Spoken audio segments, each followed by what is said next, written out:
Peggy 18.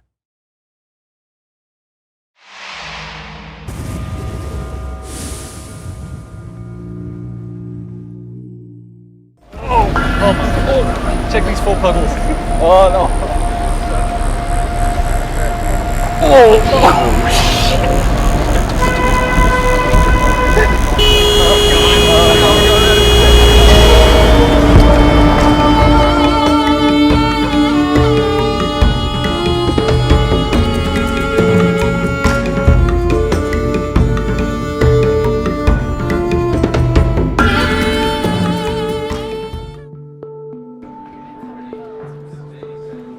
Ubisoft had a clear and lofty goal in mind as they built Far Cry 4, create the most authentic gaming experience ever.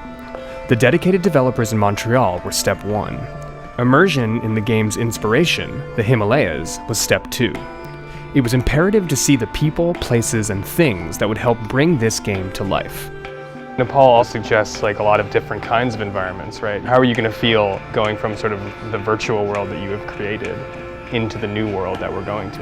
In my head I have this Wikipedia idea of what Nepal is. I've been reading about what makes it the way it is right now, what's been happening over the last 10 years, the last 1,000 years. But I'm hoping that we can uncover something that isn't presented on the web. The expectations are going to be super high. After Far Cry 3, we really want to push it and bring it to the next level. It's super important that the environment you're in feels believable. Like you can look around and understand the space and it feels like a real place from the real world. So being able to go to some of those locations is super interesting and super useful, just to see how the ground crunches under your feet and just the tiny little textures like that. And we can try and bring that extra level of authenticity to it.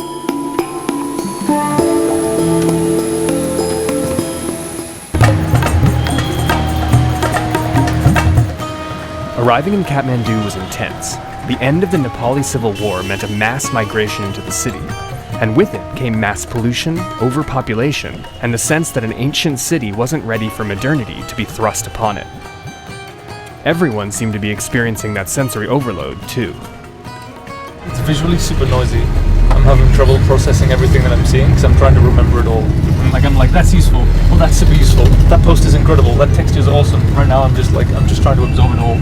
Local rumor had it that an animal sacrifice was going to be happening to appease the gods after the monsoon, or maybe just to appease the gods in general. It was sort of unclear. But Nepal has strong ties to its past, so attending an animal sacrifice is significant in understanding traditional Nepali culture. It was a perfect introduction to the country.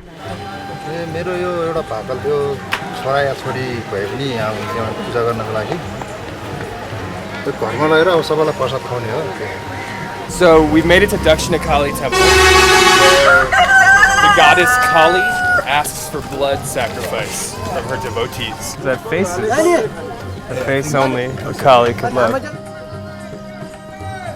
So we're gonna follow them to the altar where that goat will be sacrificed to slake the thirst of Kali.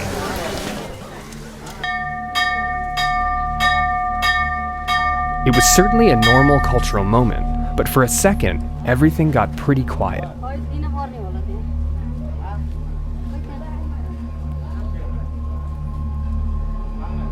I was expecting a clean cut, but the whole slice and then guide.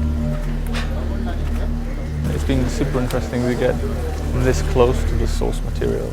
It's the kind of experience that we can never normally get, and I haven't had working on the game before.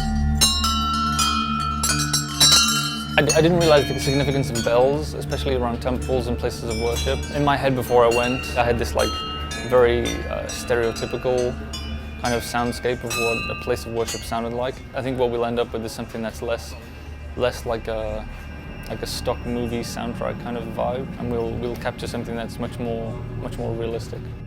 After a brief foray into animal sacrifice, a small plane was taken to Pokhara, a town famous for both being a gateway to the Himalayan highlands and the home base for Nepal's legendary fighting Gurkha.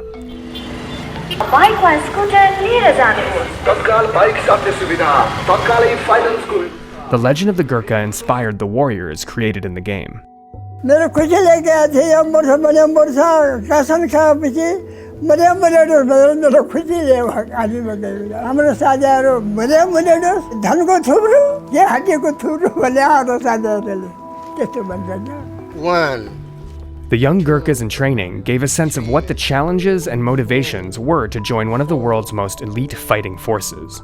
They were established by the British Empire in the mid-19th century and have fought alongside British special forces ever since. It's often said, if a man says he's not afraid of dying, he's either lying or is a Gurkha. Mark and Phil, you guys studied Gurkhas a lot as you were developing the game, right? Yeah. And so what is it like now actually meeting young dudes who are trying to be Gurkhas? It's interesting to meet the personalities behind that, just to see how dedicated people are to actually achieving that. Like these guys will try year after year after year to get in. The dedication is pretty intense. I have been trying British Army for 4 times, and this is my last time. Gurkhas are very closely associated with the kukri, a curved do-it-all weapon that's been referred to as the Gurkha blade.